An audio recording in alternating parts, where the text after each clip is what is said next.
Basics of morphing technology. இந்த term வந்து maybe எல்லாருக்குமே புதுசா இருக்கலாம் இப்போ. ஆனா ஆக்சுவலா இது வந்து ஒரு ஆல்மோஸ்ட் நீங்க ஏகப்பட்ட இடங்கள்ல இந்த டெக்னாலஜி ஆல்ரெடி பார்த்துருப்பீங்க. ஜஸ்ட் உங்களுக்கு இந்த டேர்ம் இல்ல டெர்மினாலஜி தான் உங்களுக்கு தெரிஞ்சிருக்காதே தவிர இந்த டெக்னாலஜி வந்து it is not new for every one. Even though let us see the basics and எப்படி இந்த மார்பிங் டெக்னாலஜி கொண்டு வராங்க. மார்பிங் டெக்னாலஜினா என்னன்னு சொல்லி இப்ப பார்க்கலாம். So introduction. மார்பிங்னா என்ன, அந்த ஜெனசிஸ் நேம் அதுக்கு என்ன, மெட்டாமார்பசிஸ், அதுதான் அதோட ஜெனசிஸ் நேம்.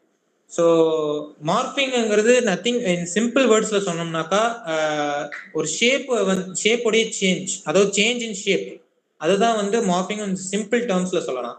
இந்த மார்பிங்கை பொறுத்த வரைக்கும் இதோட இன்ஸ்பிரேஷன் எப்படி நம்மளுக்கு ஹியூமன்ஸுக்கெல்லாம் எப்படி எங்கிருந்து இன்ஸ்பிரேஷன் இதோட கிடைச்சிருக்கும் அப்படிங்கிற நினைக்கிறீங்க?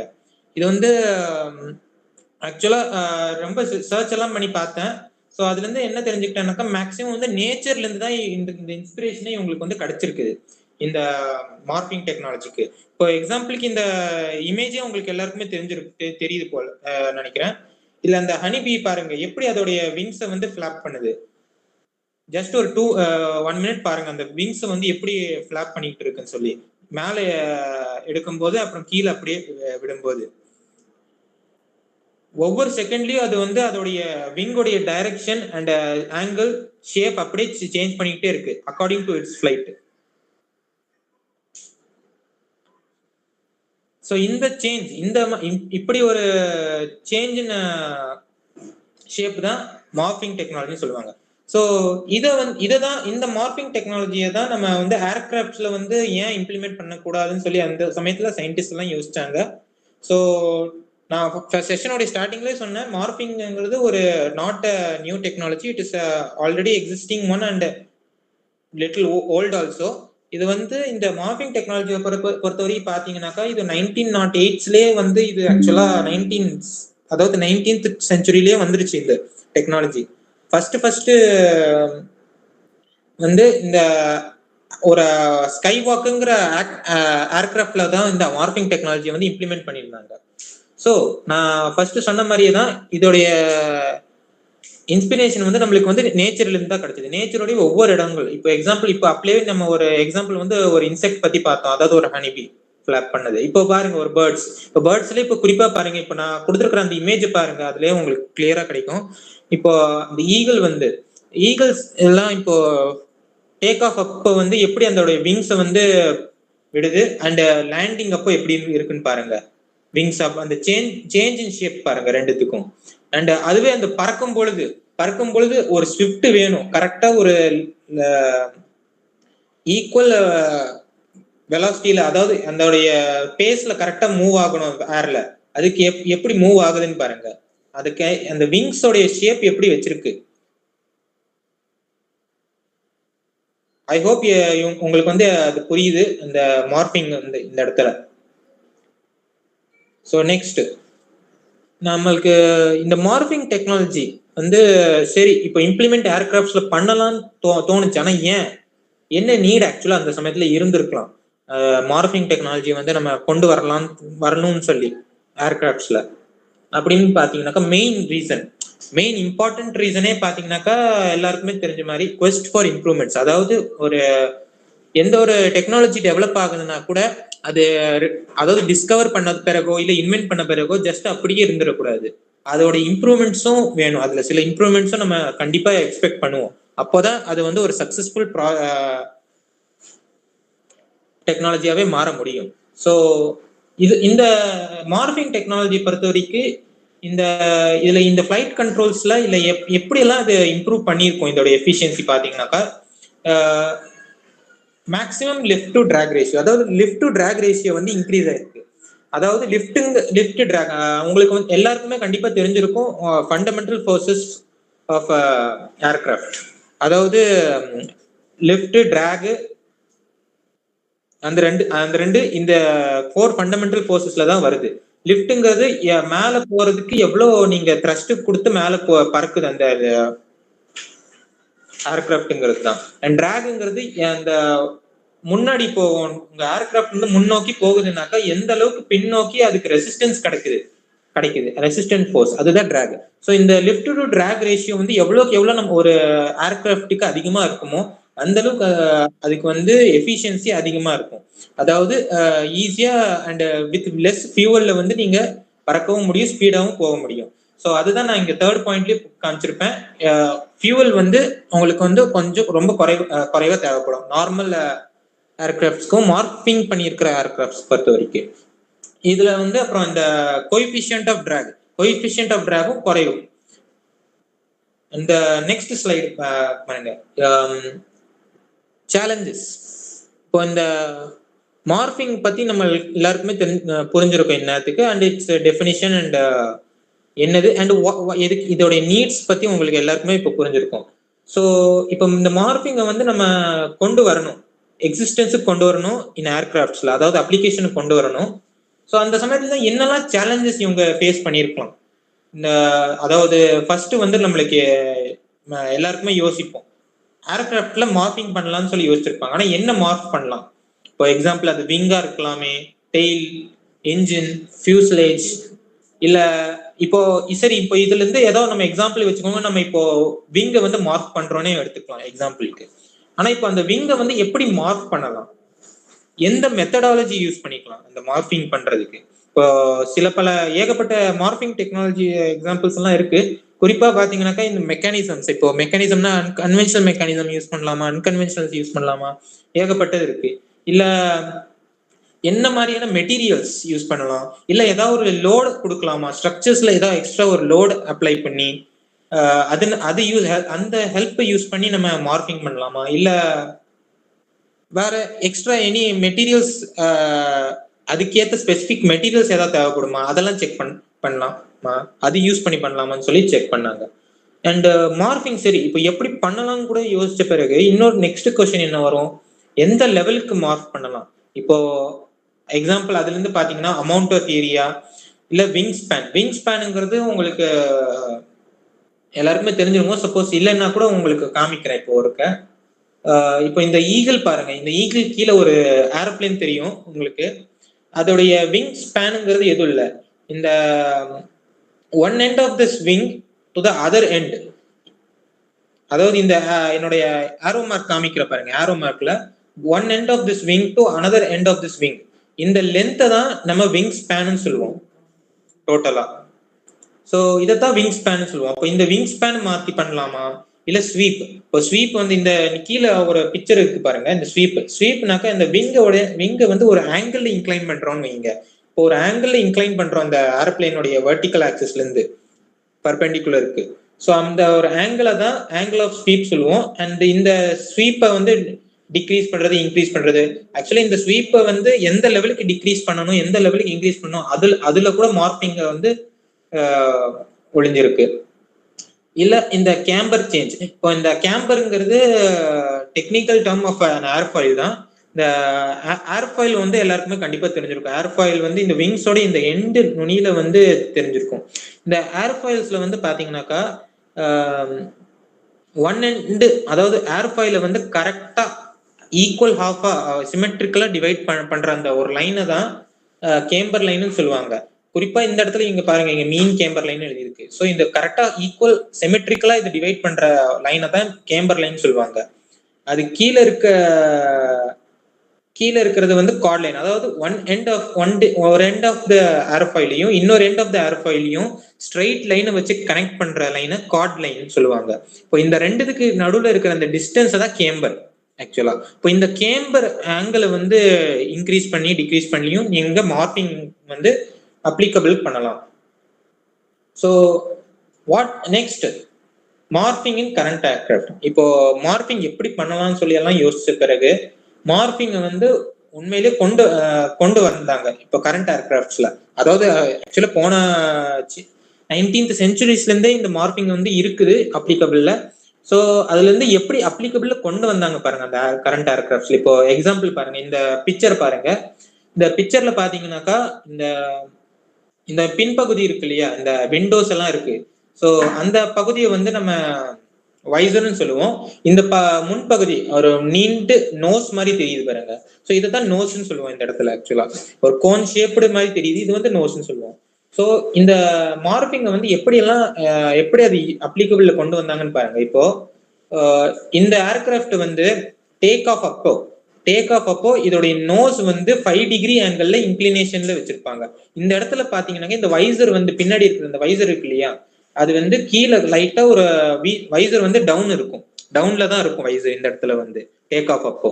அண்ட் நெக்ஸ்ட் பாத்தீங்கன்னாக்கா இப்போ நார்மல் ஃபிளைட் ரேஞ்சுக்கு வந்தாச்சு, டேக் ஆஃப்ல இருந்து ஒரு பறக்குற ஒரு டிஸ்டன்ஸுக்கு வந்தாச்சு, அதாவது ஹைட்டுக்கு. அண்ட் அங்க இருந்து நார்மல் ஃபிளைட் போயிட்டு இருக்கு அதோட அந்த ஏர்கிராஃப்டோடது. ஸோ அந்த சமயத்துல பாருங்க, அந்த சமயத்துல வந்து நோஸ் வந்து மேல வந்திருக்கும், அதாவது அந்த 5 டிகிரி இன்க்ளினேஷன் வந்து அந்த சமயத்துல இருக்காது, ரெண்டுமே ஆல்மோஸ்ட் ஒரே லெவல்ல இருக்கும். அண்ட் வைசர் ஆனாலுமே இந்த இடத்துலயும் டவுன் கீழே தான் இருக்குது இந்த இடத்துலயும். இதுல இந்த டேர்ம் வந்து சில பை சான்ஸ் இப்போ புரியாம இருக்கலாம். சப்சானிக் ஃபிளைட்டுங்கிறது எதுவும் இல்லை, ஒரு ஏர்கிராஃப்ட் வந்து ஒரு சவுண்டுடைய வேகத்தை விட குறைவான வேகத்துல சப்போஸ் அந்த ஏர்கிராஃப்ட் வந்து பறக்குதுன்னாக்கா அது பேர் வந்து சப்சானிக் ஃபிளைட்னு சொல்லுவாங்க.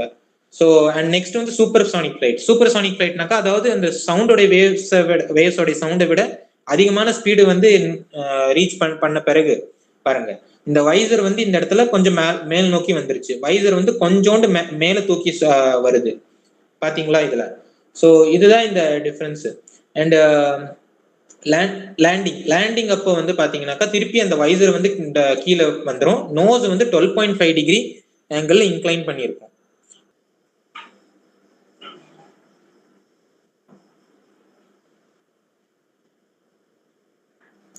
இந்த மார்பிங் இந்த இன்செக்ட பாருங்க கரெக்டா, இந்த ஸ்கிரீன் விசிபிளா இருக்குல்ல.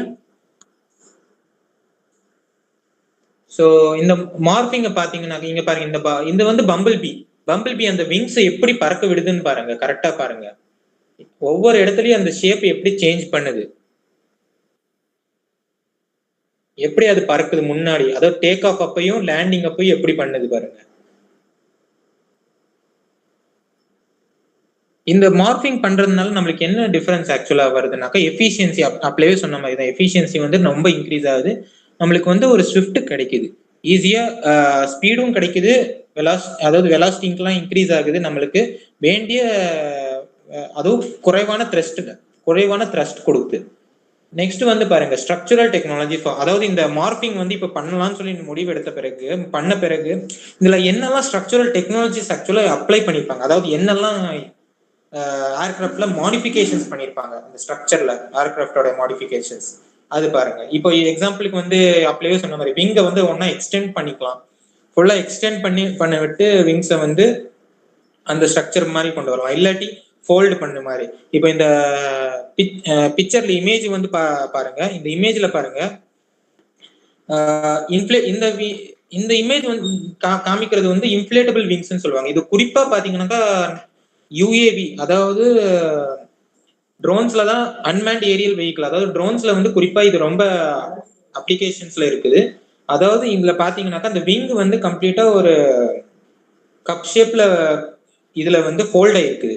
அது அப்புறம் தேவைப்படுற நேரத்துல கரெக்டா, அதாவது அந்த ட்ரோன் வந்து ஃபிளைட் கண்டிஷன்ல இருக்கும்போது தேவைப்படுற நேரத்துல கரெக்டா அது அதோடைய ரெக்கையை வந்து விரிச்சு விட்டுரும். ஸோ அந்த விரிச்சு விடும் பொழுது இந்த பாருங்க, இது வந்து ஒரு கைண்ட் ஆஃப் மார்பிங், இது வந்து ஒரு ஸ்பெஷல் கைண்ட் ஆஃப் மார்பிங் சொல்லுவாங்க. இது வந்து இதோடைய யூஸ் என்னன்னாக்கா உங்களுக்கு வந்து குறைவான ஸ்பேஸ்ல கூட நீங்க ஒரு நிறைய மெட்டீரியல்ஸ் வந்து எடுத்து போற வந்து யூஸ் ஆகுது கூடவே. அண்ட் தேவைப்படுற நேரத்துல எக்ஸ்ட்ரா ஒரு விங் சப்போர்ட் கிடைக்குது நம்ம ட்ரோன்ஸ்க்கெல்லாம். அண்ட் நெக்ஸ்ட் வந்து பாத்தீங்கன்னாக்கா விங் கேம்பர் வந்து அப்படியே நான் சொன்ன மாதிரி அந்த கேம்பரை வந்து கீழே மேல அட்ஜஸ்ட் பண்ணி அது பேசிஸ்லயும் பண்ணலாம். கரண்ட் ரிசர்ச்சஸ் ஆன் மார்பிங், ஏகப்பட்ட ரிசர்ச்சஸ் ஃபர்ஸ்ட்ல இருந்தே ஓடிட்டு இருக்குது. அண்ட் இதுல இருந்து ஒரு சில ஸ்மால் ரிசர்ச்சஸ் தான் இதெல்லாம், அதாவது like smart materials, adaptive aero acoustics, smart control system, telescopic wing, இதெல்லாம் இப்போ ரீசெண்ட் ட்ரெண்டிங் டெக்னாலஜிஸ். இந்த ரீசெண்ட் ட்ரெண்டிங் டெக்னாலஜிஸோட ரிசர்ச்சஸ் போயிட்டு இருக்கு. இதை பத்தி நீங்க எக்ஸ்ட்ரா கூகுள்ல கூட சர்ச் பண்ணி பார்க்கலாம், ஏகப்பட்ட இது கிடைக்கும். இதுல இப்போ நெக்ஸ்ட் வந்து நம்ம இதுல ஸ்மார்ட் மெட்டீரியல்ஸ் பத்தி கொஞ்சம் பார்ப்போம். இந்த ஸ்மார்ட் மெட்டீரியல்ஸ் அதாவது குறிப்பா பாத்தீங்கன்னா ஷேப் மெமரி அலாய்ஸ், அதாவது இந்த மார்பிங்கை வந்து நம்ம அப்ளிகபிளா கொண்டு வரணும்னு ஆசைப்பட்டோம்.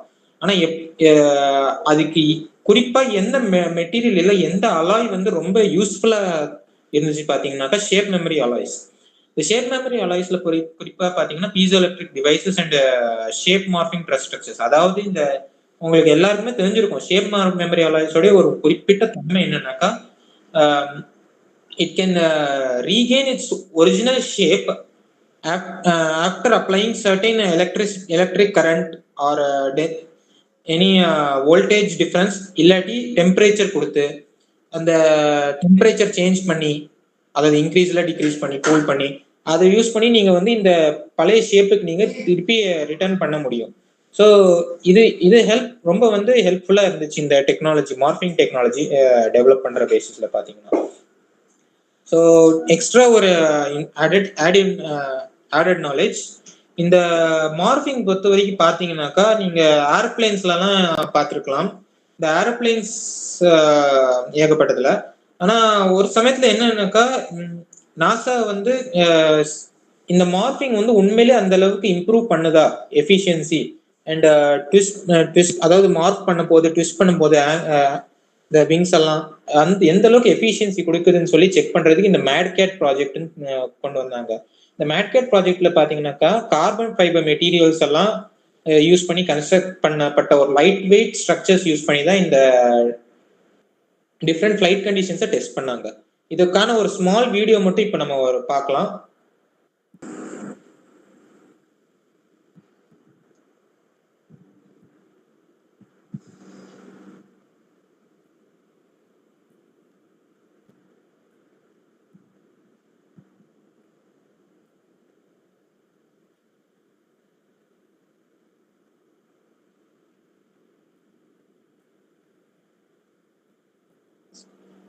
இந்த விங்ஸ் இதுல ரெடி பண்ணியிருக்காங்க பாருங்க. இது ஃபுல்லா வந்து காம்போசிட் மெட்டீரியல்ஸ் யூஸ் பண்ணி தான் ஃபுல்லா, அதாவது காம்போசிட்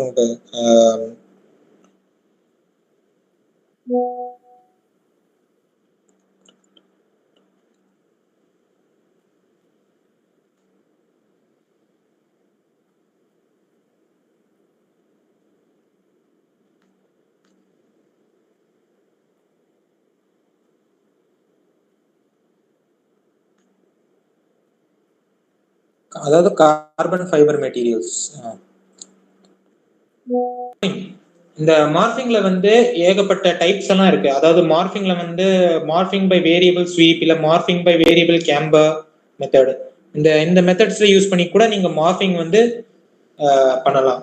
அதாவது இந்த வேரியபிள் ஸ்வீப் அப்படியே நான் சொன்ன மாதிரி இந்த விங்ஸை வந்து பாருங்க, இந்த மிக் 23, 27M இது இந்த ஏர்கிராஃப்டை பொறுத்த வரைக்கும் பாத்தீங்கன்னா நம்ம இந்தியன் ஏர்கிராஃப்ட், நம்ம இந்திய ராணுவ படைகள் எல்லாம் யூஸ் பண்ணப்பட்ட ஏர்கிராஃப்ட்ஸ் இந்த ஒண்ணுதான் இது. இதோட விங்ஸ் ஒவ்வொரு இடத்துலயும் 3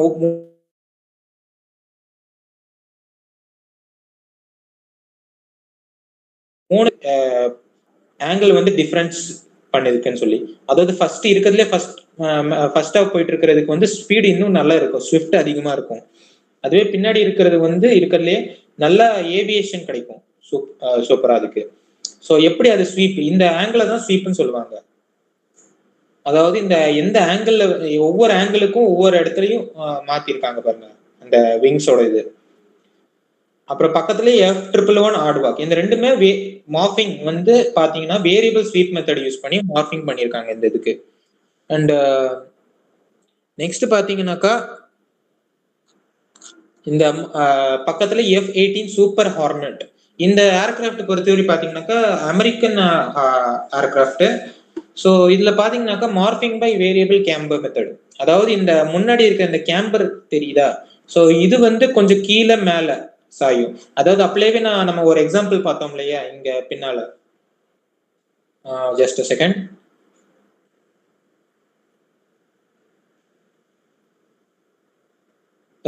இந்த பிக்சர் பார்த்தோம் இல்லையா, இதுல எப்படி அந்த வைசர் வந்து கீழே மேல அதாவது அப் டவுன் பண்ணுது, அப்புறம் ஒவ்வொரு சப்சானிக் அண்ட் சூப்பர்சானிக் ஃபிளைட்டுக்கு எப்படி அந்த ஆங்கிள் இன்க்ளினேஷன் எல்லாம் மாறுது, இந்த மெத்தட் ஆஃப் மார்பிங் இருக்கு இல்லையா. ஸோ அதே தான் இந்த இடத்துல இந்த ஏர்கிராஃப்ட், அதாவது F-18 சூப்பர் ஹார்னட் ஏர்கிராஃப்ட் வந்து செய்யும் இந்த இடத்துல. இந்த F-18 சூப்பர் ஹார்னட் ஏர்கிராஃப்ட்ல இந்த கேம்பர் மார்பிங் பாத்தீங்கன்னா பெரும்பாலும் இன்னும் கொஞ்சம் டெக்னாலஜிக்கலா இன்னும் கொஞ்சம் நல்லா டெவலப் பண்ணணும்னு சொல்லி பாக்குறோம்.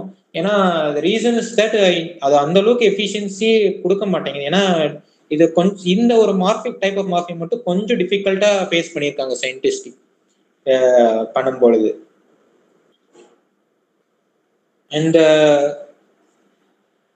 பெனிஃபிட்ஸ் இம்பாக்ட் ரெசிலியன்சி, அதாவது ரெசிலியன்சிங்கிறது அந்த மெயின் டேர்ம்லயே வாங்க. இப்போ எக்ஸாம்பிளுக்கு வந்து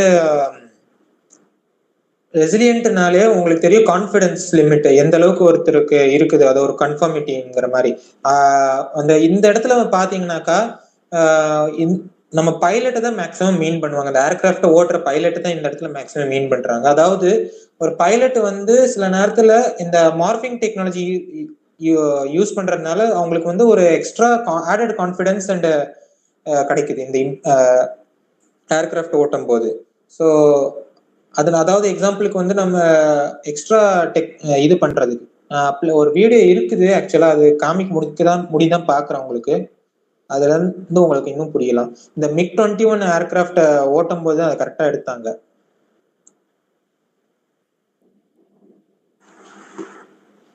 இல்ல அந்த பைலட்டோடைய கண்ட்ரோல் சிஸ்டம்ஸ் எல்லாம் அவங்களுக்கு எவ்வளவு ஈஸ் பண்ணிருக்குன்னு பாருங்க. அதாவது இது வந்து வெலாசிட்டி வந்து இன்க்ரீஸ் பண்றதுக்கு ஜஸ்ட் நீங்க அந்த ஆங்கிள் ஆஃப் ஸ்வீப்பை மட்டும் ஜஸ்ட் மாத்தினாலே எவ்வளோ இன்க்ரீஸ் ஆகுதுன்னு பாருங்க. அப்போ இதனால இம்பாக்ட் ரெசிலியன்சி, அதாவது அவங்களுடைய கான்ஃபிடன்ஸ் லிமிட்டும் அங்க இன்க்ரீஸ் ஆகுது ஈஸியா. ஏன்னா அந்த அளவுக்கு கண்ட்ரோல் சிஸ்டம் கூட அந்த அளவுக்கு டிஃபிகல்ட் இதுக்கு இல்ல இந்த மார்பிங் பண்ணனால. இந்த இடத்துல இந்த இதுதான் இந்த MiG-23 இந்த 27 இது வந்து இந்தியன் ஏர்கிராஃப்ட். இதோடைய டேக் ஆஃப் ஏவியேஷன் தான் காமிச்சிட்டு இருக்காங்க இதுல.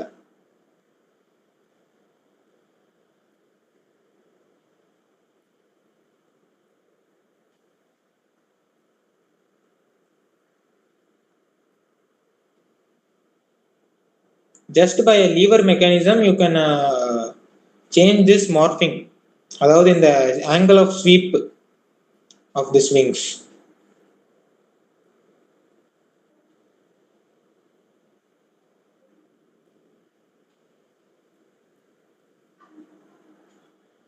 high pecking efficiency. அந்த பின்னால வந்து நான் ஒரு இன்ஃப்ளேட்டபிள் விங் காமிச்சேன். அது ஒரு ட்ரோன் டெக்னாலஜிஸ்க்கு வந்து பெரும்பாலும் யூஸ் பண்ணுவாங்க பாருங்க. இந்த இன்ஃப்ளேட்டபிள் விங்ஸ் இந்த இமேஜ். ஸோ இந்த இன்ஃப்ளேட்டபிள் விங்ஸ் எல்லாம் பாத்தீங்க, இதுல வந்து பாத்தீங்களா பேக்கிங் எஃபிஷியன்சி வந்து ரொம்ப எஃபிஷியன்சி இன்க்ரீஸ் ஆகுது. இதனால பேக்கிங் வந்து அவ்வளோ எஃபிஷியன்சி நம்மளுக்கு இன்க்ரீஸ் ஆகும். ஸோ இது ஒரு கைண்ட் ஆஃப் மார்பிங். ஸோ அந்த இடத்துல அந்த பேக்கிங் எஃபிஷியன்சி எல்லாம் நம்மளுக்கு இன்க்ரீஸ் ஆகுது. ஸோ அண்ட் நெக்ஸ்ட் வந்து ரீயூசபிள்.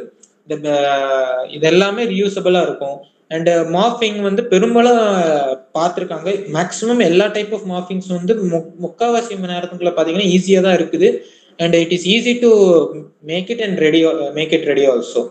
அண்ட் இது பார்த்தீங்கன்னாக்கா கொஞ்சம் லோ காஸ்ட் மார்பிங் வந்து பார்த்தீங்கன்னா லோ காஸ்ட்லேயே பண்ணிடலாம். ஸோ அந்த அளவுக்கு காஸ்ட் எஃபிஷியன்ட்டாகவும் தெரிஞ்சிருக்கு இது. அண்ட் லிமிடேஷன்ஸ் எல்லாம் இப்போ எந்த ஒரு டெக்னாலஜியா இருந்தாலுமே டெவலப் பண்ணியிருந்தாலுமே அதுலயும் எத்தனை அட்வான்டேஜஸ் அண்ட் பெனிஃபிட்ஸ் இருந்தாலுமே நம்மளுக்கு வந்து கண்டிப்பா அதுல ஏதாவது சில லிமிடேஷன்ஸ் கண்டிப்பா இருக்கும், இல்லை டிராபேக்ஸ் கண்டிப்பா இருக்கும். ஸோ அந்த டிராபேக்ஸை வந்து எப்படி இன்னும் டெவலப் பண்ணலாங்கிறது தான் மேக்ஸிமம் இன்ஜினியர்ஸ் அண்ட் சயின்டிஸ்ட் வந்து அதை பத்தி ரிசர்ச் பண்ணிட்டே இருப்பாங்க. ஸோ இதுல குறிப்பா பாத்தீங்கன்னாக்கா சம் ஆஃப் த லிமிடேஷன்ஸ் வந்து பொட்டென்ஷியல் ஃபார் லீக்கேஜ், அதாவது லீக்கேஜ் ஆகிறதுக்கெல்லாம் வாய்ப்பு. அதாவது எக்ஸாம்பிள் பாத்தீங்கன்னாக்கா நீங்க அந்த முன்னாடி அந்த கேம்பர் எல்லாம் முன்னால கீழே மேல வைசர் அப் டவுன் எல்லாம் பாத்தீங்க. ஸோ அந்த இடத்துல ஏதாவது சில எலக்ட்ரிக்கல் லீக்கேஜ் எல்லாம் நடக்கிறதுக்கு வாய்ப்பு இருக்கு. ஏன்னா சர்டைன் எலக்ட்ரிக்கல் கனெக்ஷன்ஸ் எல்லாம் லூஸ் ஆயிடுச்சு இல்ல வீக்கன் ஆயிடுச்சுனாக்கா அந்த சமயத்துல லீக்கேஜ் எல்லாம் வரதுக்கு வாய்ப்பு இருக்கு. ஸோ ஷார்ட் சர்க்கியூட்ஸ் நடக்கலாம். நெக்ஸ்ட் வந்து இங்க ஏர்ஃபாயில், இப்போ நான் பிளேவே சொன்னேன், ஏர்ஃபாயில் வந்து இங்க தின்ன ஏர்ஃபாயில் வந்து யூஸ் பண்ண முடியாது மேக்ஸிமம் கேஸ்ல. திக்கான ஏர்ஃபாயில் யூஸ் பண்ணா மட்டும்தான் இதுக்கு வந்து வாய்ப்பு இருக்கு மார்பிங் செய்யறதுக்கு. இல்லாட்டினாக்கா அது ஈஸியா உடையிறதுக்கு வாய்ப்பு இருக்கு. ஏன்னா நீங்க கண்டினியூஸா ஏர்ல இருக்கும் போதே நீங்க அதோடைய ஷேப்பை வந்து கண்டினியூஸா மாடிஃபை பண்ணிட்டே இருப்பீங்க. So certain cracks and defects எல்லாம் வர்றதுக்கு வாய்ப்பு ஜாஸ்தி தின்னர் ஏர்ஃபாயில்ஸ் நம்ம யூஸ் பண்ணோம்னாக்கா. அண்ட் நெக்ஸ்ட் இஸ் வந்து லிமிட்டட் ஆஸ்பெக்ட் ரேஷியோ. ஆஸ்பெக்ட் ரேஷியோங்கிறது பாத்தீங்கன்னாக்கா அந்த விங் ஸ்பேன், அதாவது விங் ஸ்பேனோடைய ஸ்கொயரும் டிவைடட் பை இட்ஸ்